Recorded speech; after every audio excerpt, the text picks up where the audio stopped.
नमस्कार दोस्तों, next IAS YouTube channel पर एक बार फिर से आप सभी का स्वागत है। मेरा नाम है सपना कुशवाहा और आज का जो हमारा डिस्कशन का टॉपिक है, आप देख सकते हैं इसकी हेडलाइंस है वर्ल्ड एयर क्वालिटी रिपोर्ट हाल ही में जारी की गई है और इस रिपोर्ट में क्या क्या बातें कही गई हैं, किन किन देशों की क्या स्थिति है, इस पूरी रिपोर्ट में हम एक एक करके उसे समझने का प्रयास करेंगे।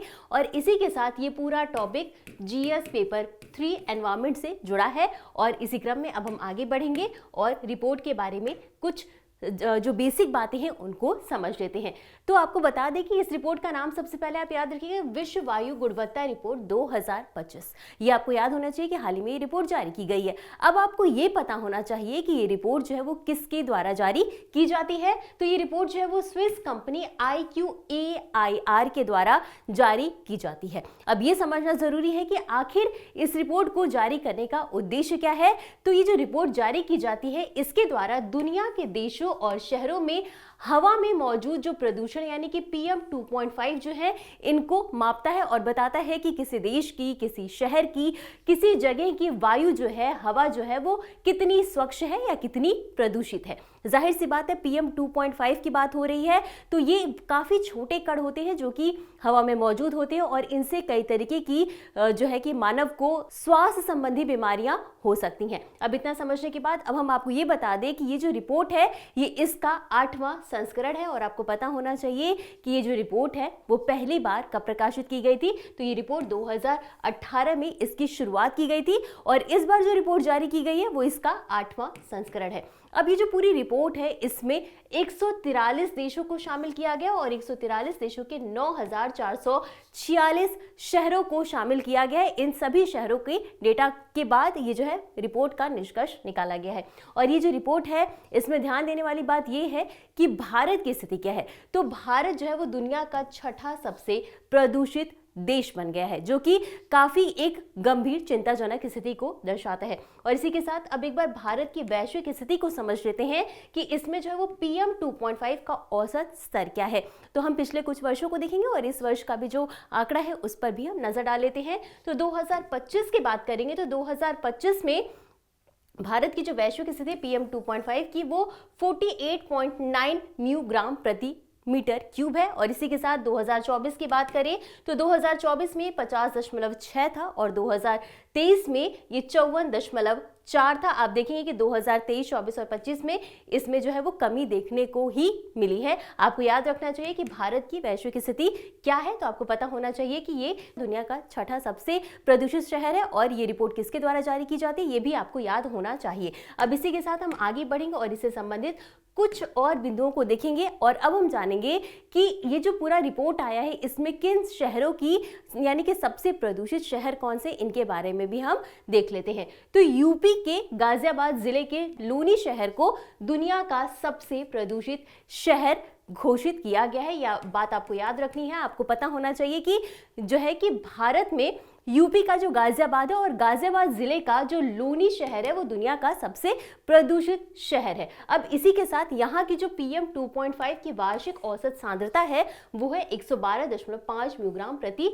मीटर क्यूब और 2022 से ये 23% अधिक है। और उसी के साथ आपको बता दें कि WHO के द्वारा जो भी दिशा निर्देश जारी किए गए हैं PM 2.5 को लेकर के, उसके अकॉर्डिंग ये लगभग 22 गुना अधिक है। और इसी के साथ नई दिल्ली जो है वो दुनिया की सबसे प्रदूषित राजधानी है। और एक बेहद जो है चिंताजनक बात है वो ये है कि दुनिया के 10 सबसे प्रदूषित शहरों में से 5 जो हैं वो भारत में ही हैं। और इसमें कौन कौन से इनको देख लेते हैं। तो लूनी, बायरनीहाट, दिल्ली, गाजियाबाद और उला, ये जो 5 शहर हैं ये दुनिया के 10 सबसे प्रदूषित शहरों में स्थान है इनका, जो कि काफी चिंताजनक स्थिति है। अब WHO के दिशा निर्देश की बात कर लेते हैं कि WHO के अकॉर्डिंग क्या स्थिति होनी चाहिए, कौन सी स्थिति बेहतर मानी जाती है। तो इसके अकॉर्डिंग, WHO के अकॉर्डिंग, अगर वार्षिक औसत PM 2.5 सांद्रता जो है वो 5 म्यूग्राम प्रति मीटर क्यूब से अधिक नहीं होनी चाहिए,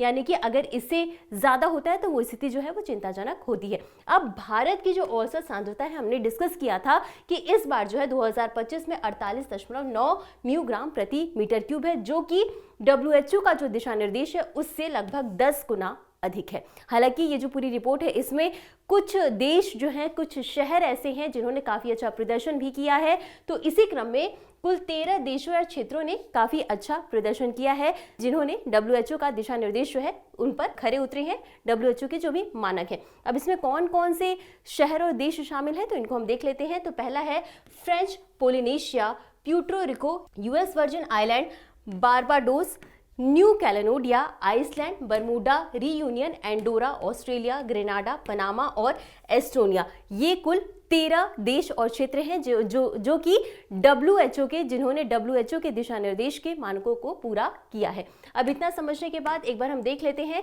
कि जो है कि देशों की क्रमवार रैंकिंग क्या है। तो सबसे पहले स्थान पर ये जो रिपोर्ट है इसमें सबसे पहले स्थान पर है पाकिस्तान, और इसका जो PM 2.5 का सांद्रता है वो कितनी है, 67.3। इसके बाद आता है बांग्लादेश, और बांग्लादेश में 66.1 है। इसके बाद तीसरे स्थान पर है तजाकिस्तान जो कि 57.3 है। उसके बाद आता है चाड जो कि 53.6 है, और उसके बाद 5वें नंबर पर आता है democratic Republic of the Congo, और ये 50.2 है। इसके बाद इंडिया जो है वो 6ठे नंबर पे, जैसे कि हमने आपको बताया था, और इसका 48.9 है। तो आपको याद रखना है कि ये जो रिपोर्ट है इसमें भारत की स्थिति क्या है, तो आपको पता होनी चाहिए कि भारत की स्थिति जो है वो 6वीं है, और इसी क्रम में 1, 2, 3, 4, 5 पे कौन कौन से देश है वो भी आपको पता होना चाहिए। अब इतना समझने के बाद अब हम आगे बढ़ेंगे और समझते हैं कि ये जो रिपोर्ट आई है इसमें जो ऐसी स्थिति देखने को मिली इसके कारण क्या है। तो सबसे पहला है वाहन से निकलने वाला धुआं, यानी कि जब भी किसी वाहन से धुआं निकलता है, पेट्रोल और डीजल के द्वारा जो भी धुआं निकलता है, उससे क्या होता है कि वातावरण प्रदूषण होता है। वातावरण में कई तरीके के रासायनिक पदार्थ जो है वो घुल जाते हैं। अगला है उद्योगों का प्रदूषण, यानी कि कई तरीके के उद्योग होते हैं जिनमें से पेट्रोल डीजल के द्वारा कई तरीके के कार्य किए जाते हैं। अब उनमें क्या होता है कि उनसे जो धुआं निकलता है वो भी वायु में जाकर के मिल जाता है और वायु प्रदूषित हो जाती है।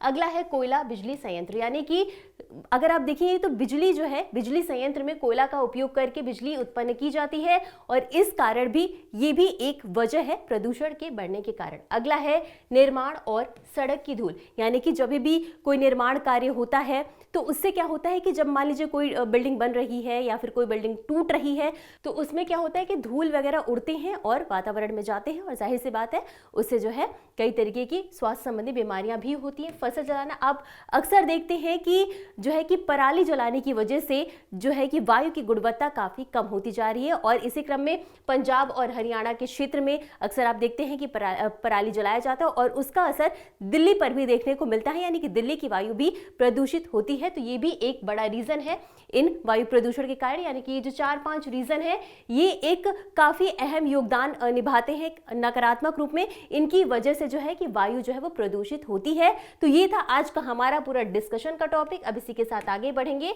और इससे संबंधित एक अभ्यास प्रश्न को भी हम देख लेंगे। तो प्रश्न है, हाल ही में प्रकाशित वर्ल्ड एयर क्वालिटी रिपोर्ट के संदर्भ में निम्नलिखित कथनों पर विचार कीजिए। आपके पास है 3 कथन। पहला, यह रिपोर्ट वार्षिक औसत PM 2.5 के आधार पर वैश्विक प्रदूषण स्तर का मूल्यांकन करती है। और दूसरा कथन है, इसे स्विस वायु गुणवत्ता प्रौद्योगिकी कंपनी IQAIR के द्वारा प्रकाशित किया जाता है। और तीसरा कथन है, इस रिपोर्ट का पहला संस्करण वर्ष 2015 में जारी किया गया था। आपको बताना है कि उपर्युक्त कथनों में से कौन सा या कौन से सही है।